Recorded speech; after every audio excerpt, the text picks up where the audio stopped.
Descubrimientos científicos radiofónicos. Alimento para mentes inquietas en estéreo. Historias naturales. Investigaciones peculiares. Descubrimientos sorprendentes. Narraciones desde las fronteras del saber colectivo que le ponen sabor a la semana. Porque a fin de cuentas la ciencia que no es comunicada es ciencia condenada al olvido. Amasemos juntos esa materia gris y hagamos bullir el elixir del conocimiento. Bienvenidos a Masaje Cerebral de Reactor. Le damos la bienvenida al Masaje Cerebral, sabios radioescuchas presentes en el futuro. Su programa semanal de historia bélica por la radio. Un campo de batalla en el que los soldados de plomo no son otros que científicos y académicas, y los juegos de estrategia provienen de las trincheras más activas de las investigaciones de punta. Yo soy su general de escuadrón, Andrés Cotériard, de la Armada de Científicos Anónimos, y me acompaña, como ya es costumbre, el primer cadete de Linares, el soldado Ryan del FM, Claudio Martínez. Estamos aquí en el Centro de Estrategia y ya saben que se pueden comunicar con el frente de batalla, con @Cotériard, @Claudífonos, en esa red enemiga que es ahora X, y pónganle su hashtag Masaje Cerebral y con todo gusto haremos caso a sus comandos. ¿Qué onda, Claudio? ¿Cómo estás, mi queridísimo Andrés Cota? Soldado Ryan de la FM. Soldado Ryan. Es que a veces hay que ir a rescatar a Claudio. Soy el perdido. El perdido, el rescatado, ¿Cómo se llama? El olvidado. Esa variante de la película versión mexicana, Rescatando al Soldado Pérez, ¿no? Rescatando al Soldado Pérez. Qué cosas. Qué horror. Oye, dígame. Pues hoy esta introducción no es cualquier cosa, no es gratuita, tiene un sentido y hoy vamos a tener aquí unos momentos radiofónicos muy preciosos. Y horrendos a la vez. Y horrendos a la vez. Pero pues ponnos un poquito en contexto, mi querido Andrés Cota. Sí, creo yo que no quería hacerlo antes, porque tampoco hay que ir con la corriente, pero ya pasada un poco la corriente del estreno, digamos, de Oppenheimer en las pantallas mundiales, ¿no? Me parece pertinente agarrar la colita de esta sintonía que ha habido para dirigir la indagación más que al personaje central de la película, que es la senda narrativa, digamos, de la obra de Christopher Nolan, más bien al legado de destrucción y de tremenda amenaza palpable que dejó para el planeta, ¿no? Y para la sociedad, pues la bomba que desarrolló, ¿no? La bomba que finalmente, bueno, él dirigió el programa, vaya, no él solo, pero ese momento histórico en que se parió a la bomba atómica, vaya. Y a la vez darle voz a una serie de personajes que rodearon la construcción de la bomba, y a las que Nolan en su película pues no hace la más remota justicia, ¿no? Así que ni las pone a cuadro. Y que Elisa Díaz Castelo, fíjate, reúne en un libro buenísimo, excepcional, que se llama Proyecto Manhattan, que recopila las voces de las mujeres que rodearon la construcción de esta bomba. Entonces, así que si les parece, esta va a ser la idea. Vamos a ir entretejiendo pues testimonios de la explosión, ¿no? Datos de pruebas nucleares alrededor del mundo, porque vaya que no han sido las únicas explosiones nucleares, y la historia de la explosión más potente, la explosión nuclear más potente de la que jamás haya tenido registro. Todo esto con las preguntas pertinentes a Claudio, se imaginarán. Y lo vamos a ir entreverando con pasajes del libro en cuestión, en voz de la propia autora, ¿no? Eso está increíble. Entonces, pero antes de esto, creo que es importante, pues, ¿viste Oppenheimer? Sí, la vi. ¿Qué nos puedes decir de Oppenheimer? ¿Qué te pareció? No. La sigo viendo. Sí es. Fíjate que justo ahorita que estabas mencionando que hay varios personajes a los que no les hace justicia, no sé si en términos históricos o por pasar solo por encimita de sus nombres.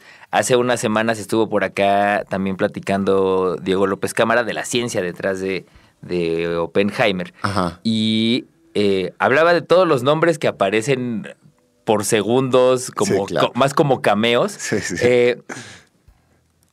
Y a él parece alborotarle cada uno de los apellidos citados en la película, porque todos tienen un por qué estar ahí, ¿no? No se mencionan de a gratis para decirme todos estos nombres de físicos. Sí, no es un name dropping, ¿no? Ajá, sí. Sino que había una razón de cómo esta investigación iba creciendo con base en la gente que estaba cercana a ese... Por supuesto, a este personaje que es Oppenheimer en particular.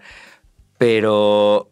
Eso yo no lo caché porque yo soy un de a pie y Diego López Cámara es un doctor en física y astronomía y las hilachas. Y eso pues ya hace más sentido, digamos, que ahora explica por qué es tan larga, al menos. No. Yo para no robar tiempo al otro que es realmente la carne, que creo yo. Y creo que yo, más allá de los valores de producción que tenga la peli de Christopher Nolan, ¿no? Y las habilidades narrativas, bueno, de este director, que evidentemente, pues, no creo que la peli esté mal, para nada. Es un poco extraña esta idea de ir a ver cabezas gigantes filmadas en IMAX, ¿no? Eso también está raro. Pero más allá, mi crítica tiene que ver más un poco con una especie de concepción que yo no sé si Nolan fue tibio y no quiso tomar, digamos, partido, porque finalmente lo que pasa con Oppenheimer y en la peli, pues te lo cuento de una manera, es que es uno de estos personajes científicos que adquieren pues un grado de influencia política mayúscula. Claro. Y que eventualmente el mismo gobierno de Estados Unidos les da cuello, ¿no? Finalmente en la película se maneja como que es una cosa personal, ¿no? Esta cosa personal, y no es una cosa personal, es una cosa que así opera Estados Unidos. Está lavando sus manecitas. Totalmente, y lo puedes ver ahora con Fauci, ¿no? O sea, con toda la saga de la pandemia y con el doctor que por mucho ha sido de los personajes más influyentes, y pues ya ahorita le están dando también una cacería de brujas de alguna manera, ¿no? Entonces, eso siento que es mi crítica a la película. Pero mejor quedémonos un poco con el libro de Lisa, vamos a estar comentando, que Proyecto Manhattan, fíjense que es poesía, pero es poesía teatral, a lo mejor le podemos decir, ¿no? Porque son poemas que van hilvanando una obra de teatro. De hecho, es como si leías un guión de teatro con apuntes hacia los tramoyistas, ¿no? Y iluminaciones. Una forma de poner en escena muy bonito a través de la poesía, pues toda esta historia de las mujeres, sobre todo que rodearon la historia de la bomba, y es demoledor. O sea, el efecto que consigue, no solo es, creo que yo diría que es de mis libros favoritos de los últimos años mexicanos, sin duda alguna.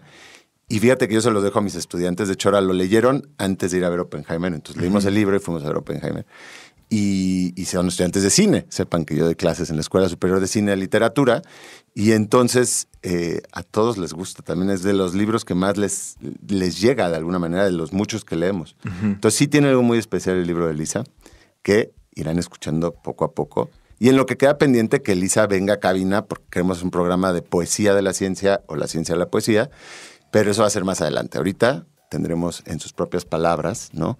Estas entradas de algunos de sus poemas de Proyecto Manhattan que publicó Antílope en el 2020 y que pueden conseguir en su librería de confianza, ¿no? Si les hace ecos esto.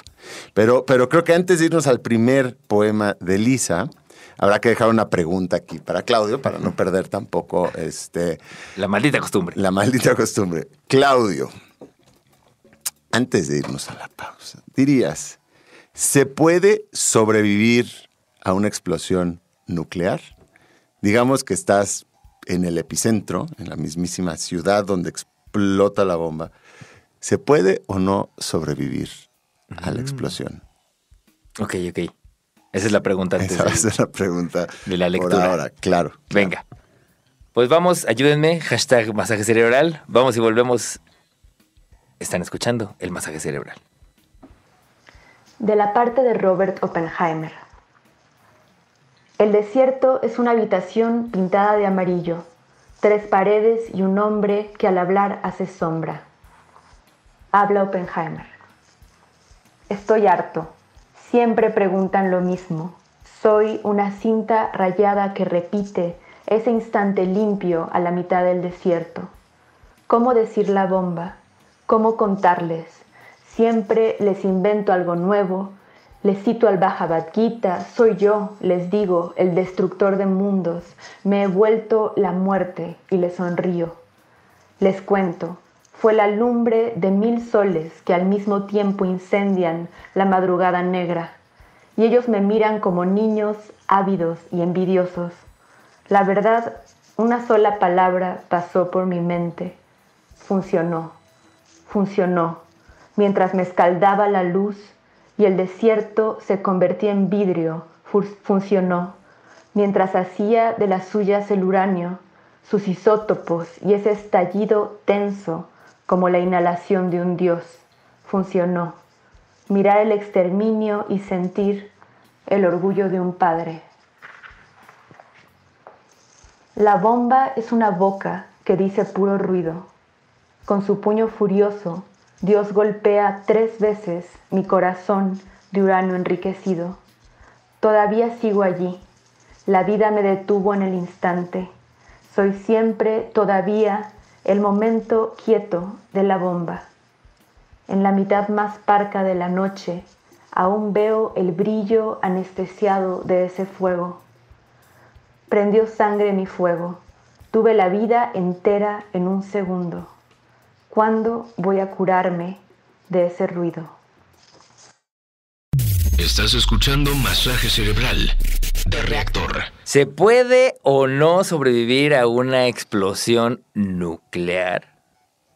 Esa es la pregunta que dejó Andrés Cota en el bloque anterior. A ver, tengo varias preguntas. Dios. Una es, si me cae a mí encima directo el misil... ¿La cachas? Si la te cacho. pones heroicamente como el soldado Ryan, que es así, se atraviesa. O Ajá. si estoy alrededor de cuánto espacio, tiempo, hay kilometraje, no sé ni siquiera cuál es el radio de acción. expansión de una Mira, bomba. vamos a poner cierto contexto, ¿no?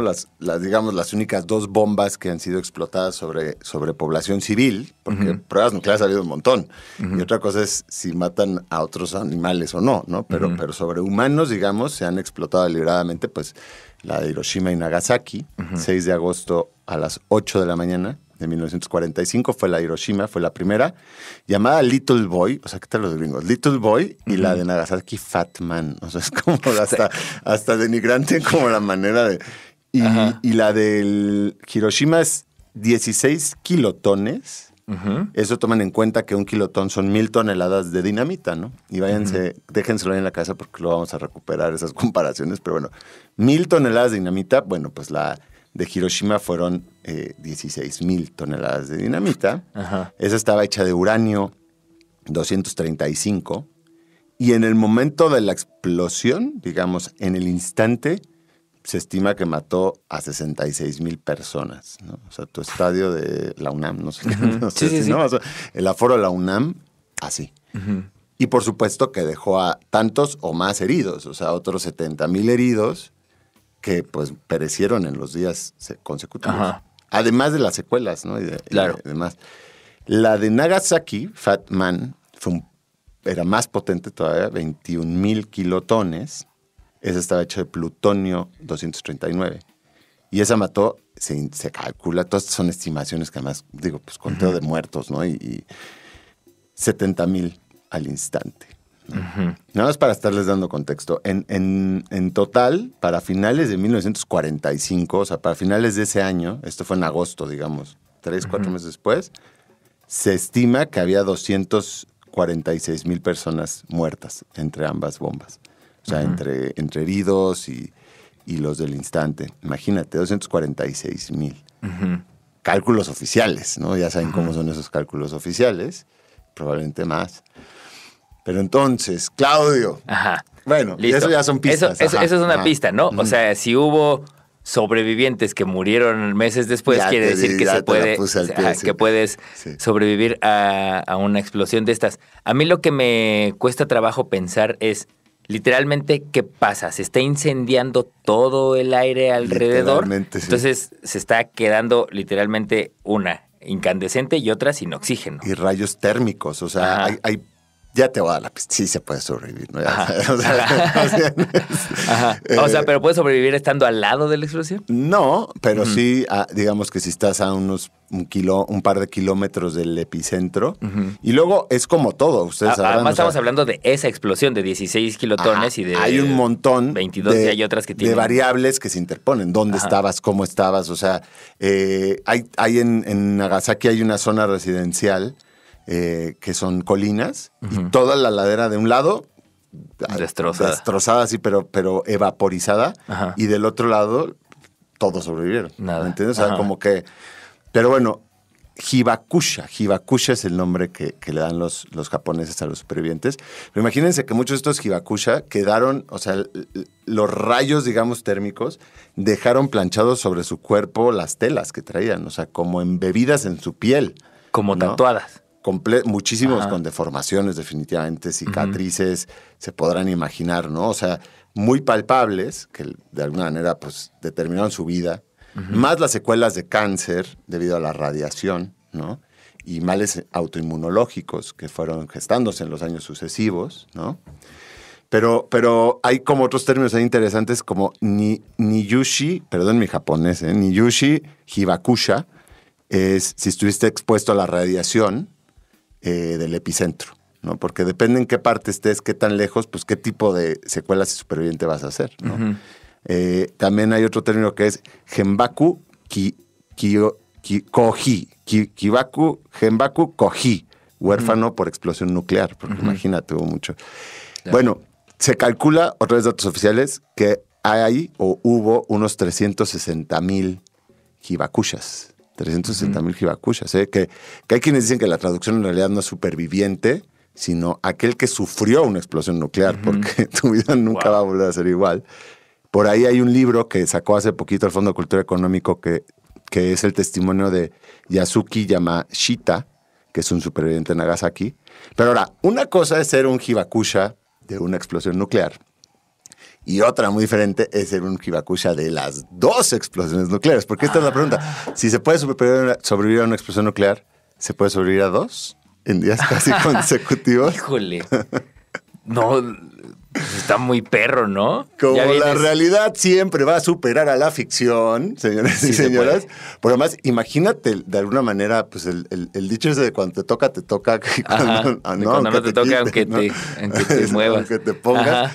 Bueno, pues Sutomu Yamaguchi, un ingeniero, un ingeniero residente de Nagasaki. Ujú. Estaba el 6 de agosto de visita en Hiroshima, de visita de negocios. No puede ser. Un ingeniero de la Mitsubishi, por cierto. Ajá.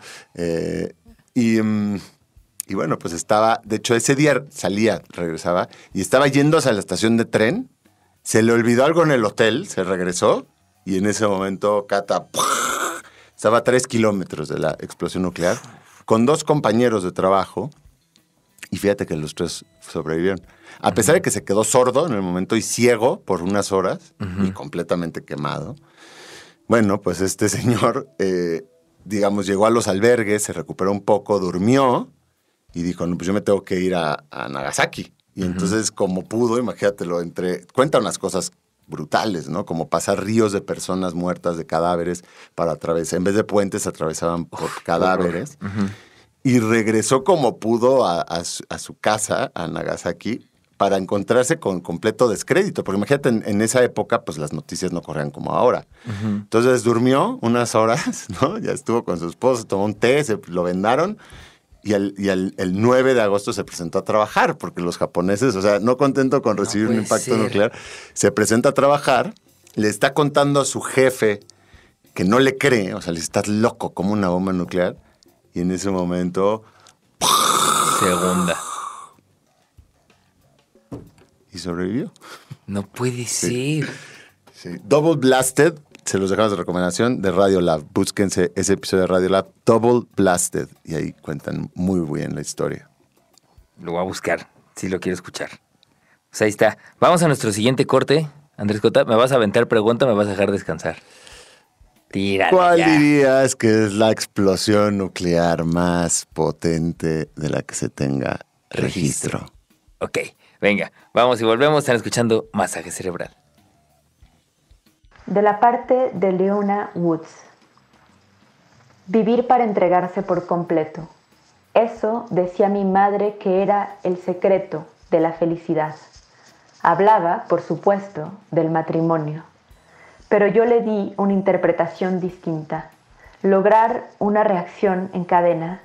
Conocer a fondo los principios de la radioactividad.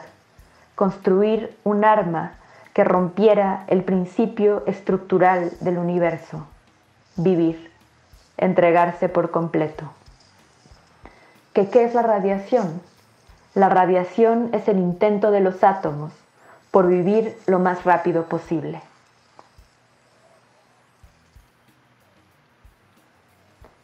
Yo era a veces indistinguible de los hombres. Me gustaba eso. No tenía que pintarme las uñas, ni tolerar en mis largas piernas de deportista las miradas de los hombres como quemaduras de cigarro, ni enchinarme las pestañas. Ahí yo era solo lo que buscaba, sin más cuerpo que la intención, sin más presente que propósito. Algo pasa cuando uno trabaja así, algo le pasa al tiempo, como si el tiempo volteara y lo mirara uno de vuelta. Yo no padezco la melancolía tan concreta y aburrida de los depresivos. La mía es una melancolía del futuro, añoranza tan fuerte que me dolía en la base del estómago. El resto era overoles y gogles bajo el polvo infinitesimal del grafito.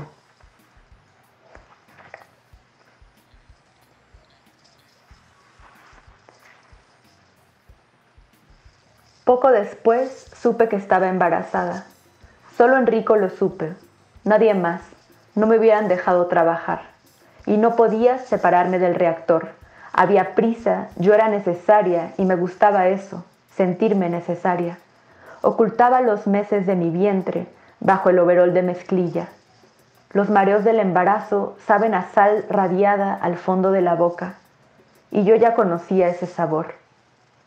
Algo tienen de alquimia, la fisión atómica y el embarazo.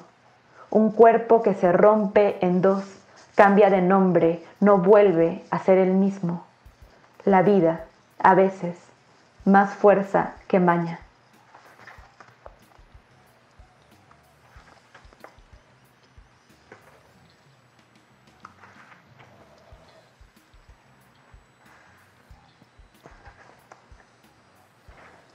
¿Qué es la radiación?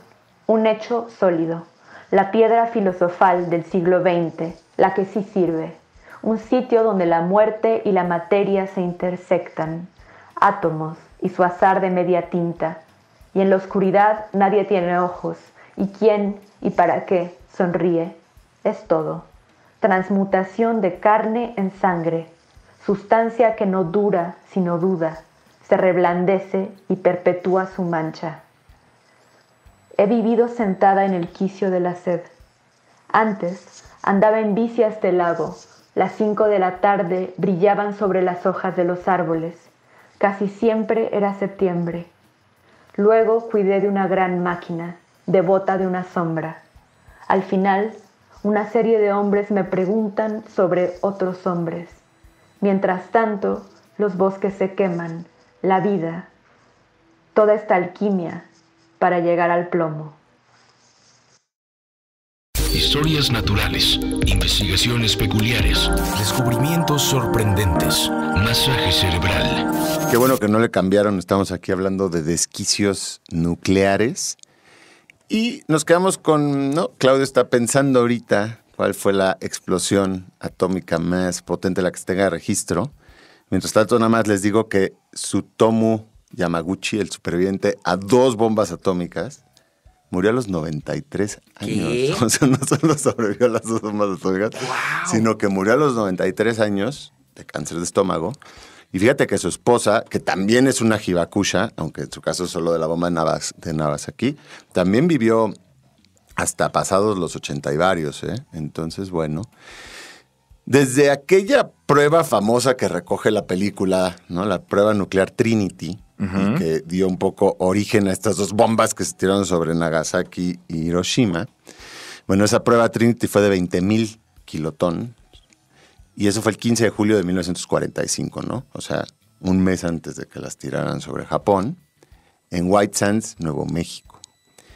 Entonces, desde ese momento que se fundó, digamos, la historia de la bomba atómica, se han realizado 2,050 pruebas similares alrededor del mundo. similares o superiores, porque siempre los humanos es como... El punto es superarla, ¿no? No solo es igualarla. Claro, sí. Anda rompiendo récords. Imagínense, son más de 2,000 bombas atómicas se han pues detonado alrededor del mundo, principalmente por Estados Unidos y Rusia, que amasan la gran mayoría de las pruebas nucleares, pero también por China, Francia, Reino Unido, India, Pakistán, Corea del Norte e Israel. Todas estas naciones tienen bombas atómicas, que se sepa, ¿no? Bueno, es difícil explotar una bomba atómica hoy en día sin que se entere el resto del mundo, pero bueno, digamos que pues son bastantes, te imaginarás. Entonces, nada más tira un cálculo así. ¿Cuántas veces más fuerte que la bomba de Hiroshima dirías que fue la detonación? Yo tengo más entendido potente? que ahora, o con el paso del tiempo, pasaron de kilotones a megatones. ¿Estoy en lo correcto? Bien, ¿Sí? Es maestro, no por nada. Entonces, eso quiere decir que incrementaron en muchísimo la potencia de las bombas y seguramente hubo que hacer pruebas porque no es nada más que las tengan, ¿va? Claro, no es que se pueda, hay que ver cómo, ¿no? A ver cuándo las usamos y a ver si no es un desastre. Aquí nada más, breve cultural. Kilotón, 1,000, ¿no? Recuerden, 1,000 toneladas de dinamita. Megatón, 1,000,000. Ok, bien. Entonces, yo diría que si las que se aventaron eran de 21 kilotones, debe haber algo equivalente en megatones. O sea, que estén en la sección 20 megatones. Va bien, Claudio, pero les voy a decir una cosa. Es que Claudio cree en la humanidad. O sea, sí, de acuerdo, pero no solo, sino más que más eso. de 20 megatones. Más que eso, imagínate qué cosa. La bomba del zar pues de la Unión Soviética, ¿no? Que detonó en 1961. La Unión Soviética hacía sus pruebas en el Círculo Polar Ártico en un archipiélago llamado Novaya Zemlya, perdonen mi ruso esta vez, no es que está muy bien. Bueno, la bomba del zar, 50 megatones. Madre 50 santa. megatones, es decir, 50,000 kilotones. O, si prefieren, pues se calcula que unas 3,000 veces más potente que la de Hiroshima. Es que es una locura. Es que es imposible de imaginar ese nivel de destrucción. Sí. O sea, son 50 millones de toneladas de dinamita y ya una tonelada de dinamita vuela un pedazo de cerro, ¿no? Ajá. ¿Entiendes? Fíjate que en la bomba del zar, fue tan potente que incluso devastó completamente un pueblo que estaba a 50 kilómetros de distancia de la explosión. O sea, como si detonas una aquí y Tres Marías, Topilejo, te barres todo hasta Tepoztlán, ¿no? Imagínate eso. Bueno, esa es la más potente que nunca se tiene noticia. Piensen que el Everest mide 8.8 kilómetros de altura, ¿no? El punto más alto de la Tierra, 8.8 kilómetros de altura. Bueno, la bomba del zar llegó a 60 kilómetros de altura, o sea, 7 veces el Everest. O sea, eso se ve como ¿no? ¿Qué te digo? Del otro lado del mundo, como que casi que sientes que se mueve tantito el planeta, claro. ¿No? Y bueno, eso, claro, es la más desmedida, pero no por nada la única de proporciones dantescas. Los rusos hicieron varias pruebas, por lo menos 4, que iban con las estimaciones aquí del doctor Claudio. La prueba soviética, que no tiene nombre, 219, 24,000 kilotones o 24 megatones, ¿no? Imagínense eso, o sea, 1,000 veces más potente que la Nagasaki. Y bueno, otras similares. Estados Unidos, que bueno, pues no se quería quedar corto, porque de hecho Estados Unidos son previas sus pruebas, o sea, estas de Rusia son de 1961, entonces ya querían superar a las de Estados Unidos, ¿no? Las de Estados Unidos, digamos que fueron en 1954, alrededor de los 40 a los 50 y un poquito después, estuvieron tirando bombas y haciendo pruebas en el Pacífico Sur, en el atolón Bikini. Ellos elogiaron el atolón Bikini porque siempre es como, ahí donde no hay nada. Bueno, no hay nada, pero no hay nada de ciudades humanas, pero hay un montón de cosas, claro, ¿no? Pero bueno, decidieron ahí cerca de las Islas Marshall, en el Pacífico Sur, hacer sus pruebas en el atolón Bikini. Y ahí detonaron un montón de bombas. La más potente de todas es la que se denominó como Castle Bravo, que fue de 15 megatones, ¿no? 15,000 kilotones, 1,000 veces más potente que la Hiroshima, y cuyo, digamos, explosión llegó a 40 kilómetros de altura, o sea que tampoco es una bomba menor, ¿no? Y después de esa, pues tienen otra que se llamaba Castle Yankee, de 13,000 megatones. Imagínense ese poder de destrucción. Es que ya con una bomba sería como... Y de no De contar 13 con eso- megatones, ¿no? Y no cuentas con eso 2,000 pruebas nucleares, ¿no? En el mundo. O sea, los humanos estamos... Porque además vas devastando todo. O sea, en realidad, No, nada dejas más. eso, o sea, pero hecho pomada. Ahora que regresamos, les voy a contar lo que sucedió ahí en el atolón Bikini después de las pruebas estadounidenses. Pero cerrando con una nota de esperanza, a lo mejor. No para la humanidad no tiene esperanza, pero pues el planeta sí. No nos sintamos todopoderosos. El planeta perdurará y seguirá sin nosotros. Pero si les parece, pues vamos a escuchar un poco más de los poemas de Lisa. Y ahora regresamos para hacer el ocaso de estos desquicios atómicos del masaje cerebral. De las mujeres de Oak Ridge. Estuvimos aquí en el principio. Los dormitorios olían a madera recién cortada. A veces nos astillamos las manos en los barandales. A veces éramos nuestras propias sombras.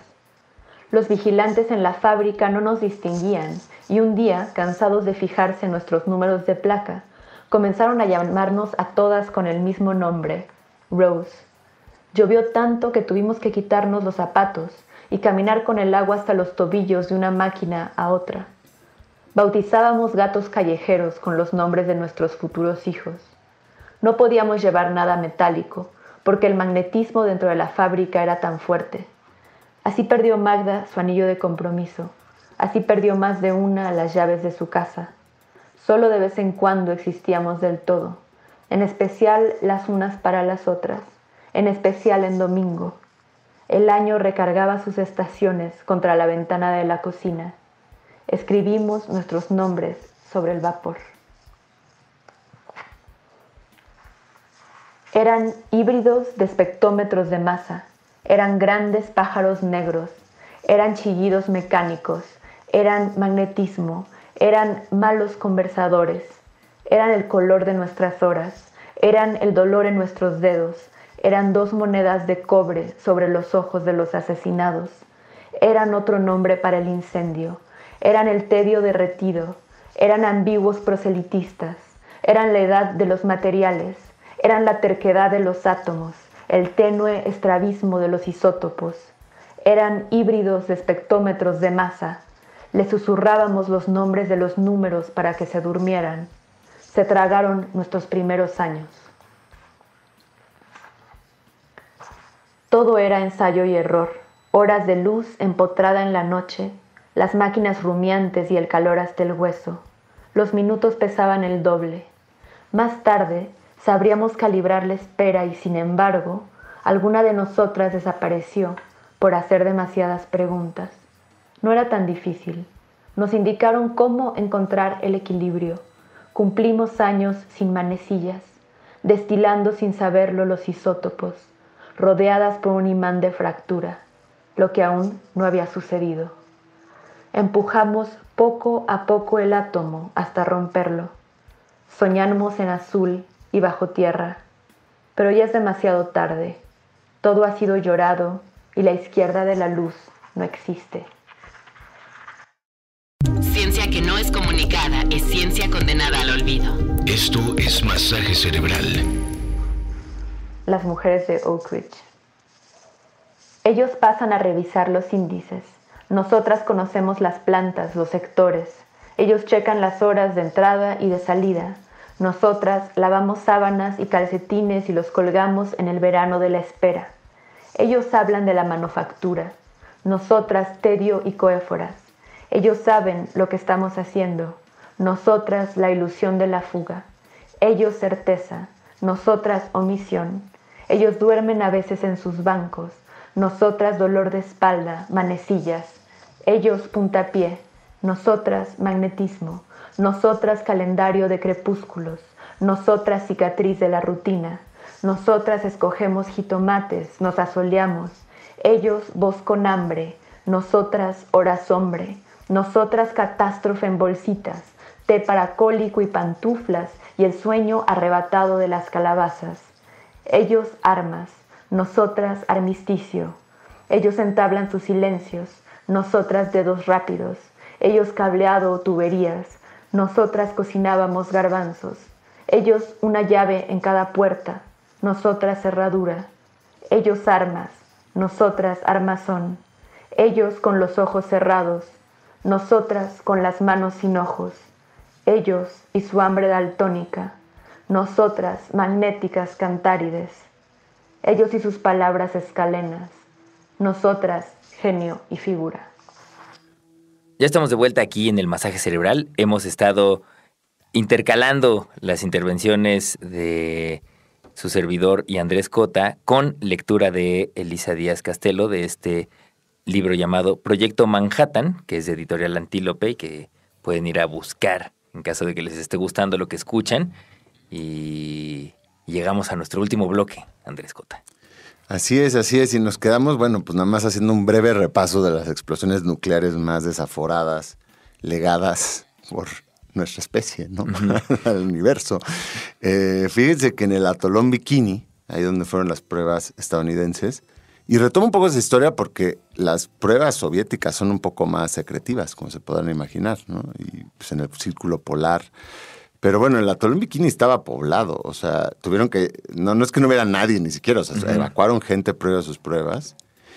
Y fíjense que después de esta década de pruebas, Estados Unidos realizó 67 explosiones nucleares, 67 en una década, con una fuerza combinada de 210 megatones. Imagínense, 210 megatones combinados.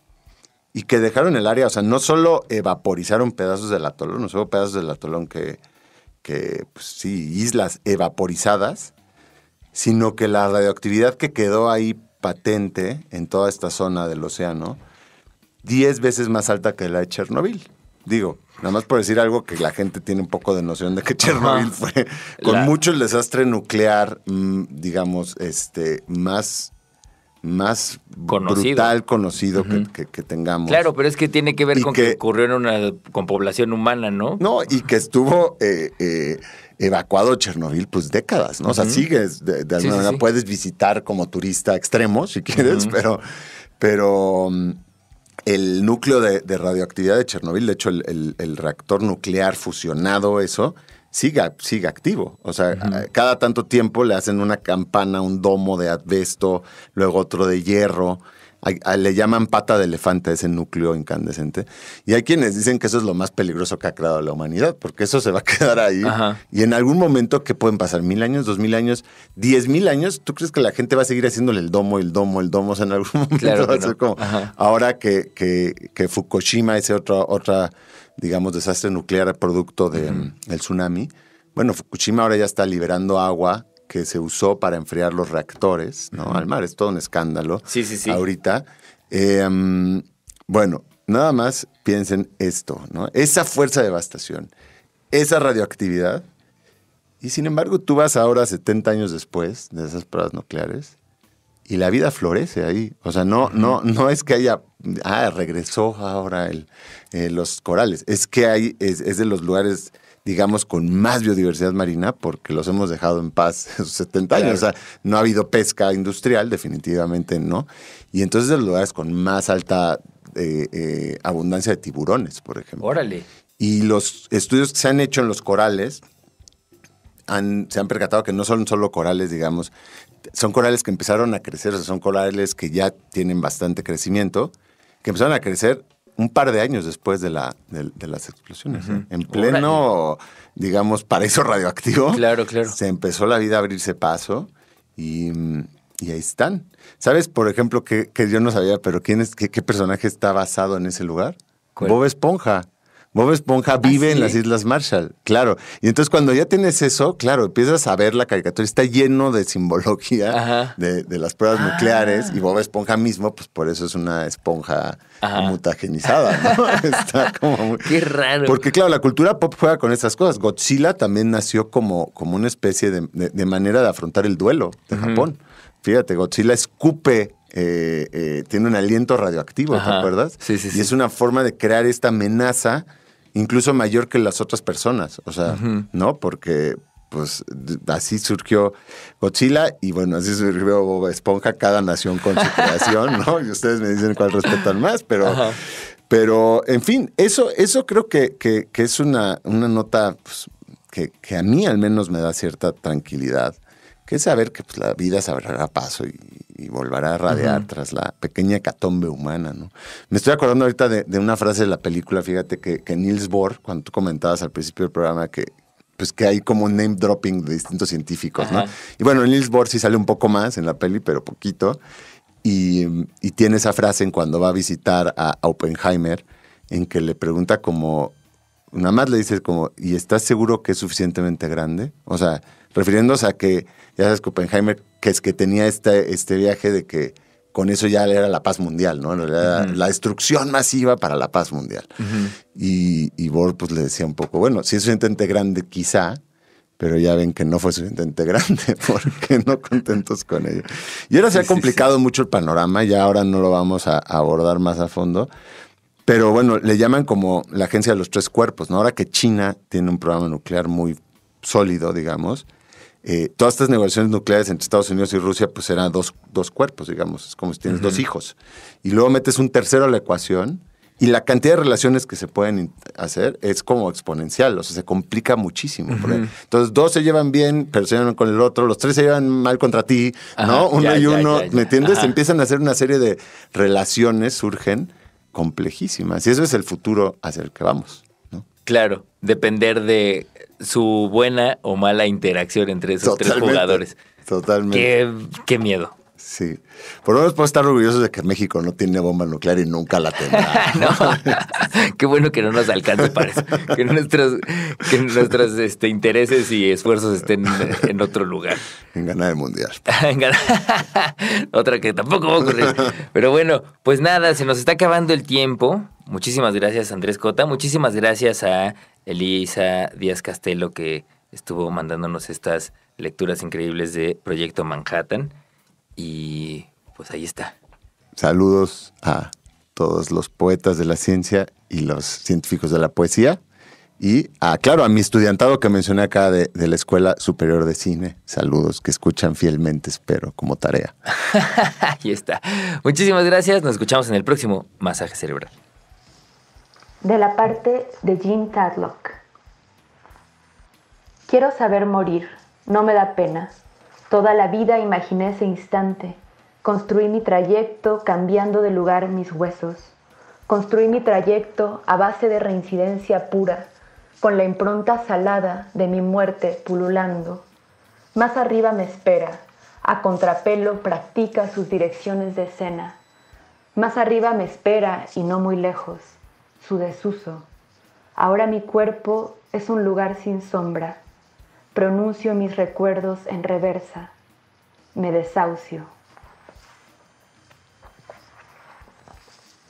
Porque mi hambre y mi sed y mis huesos contados y mis años a veces, porque me duele el nunca, la Bastilla del cuándo, porque radico en la quinta parte de la duda de Dios, porque es algo simplemente fisiológico, porque el agua del lago estaba fría, porque la sangre es sombra, porque la fruta es negra, porque queda muy lejos, porque Robert me dijo que el tiempo se mide en kilómetros, porque he perdido demasiados calcetines, porque apenas, porque no, porque ahora queda lejos todas partes, porque mi idioma atardece, porque octubre, porque 1 de cada 7 días es lunes, porque perdí mi labial, porque perdí mi voz, porque mi voz es roja, porque los años me estriaron la piel y estoy muy sed, y estoy muy sombra, y hablo dormida, y hablo muy lejos, porque ya me cansó el sin embargo, porque de niña no tenía dónde esconderme, porque mi casa era pequeña. Esto fue todo el Masaje Cerebral por hoy. En la siguiente emisión continuaremos alimentando las mentes inquietas de la radio pública A través de Reactor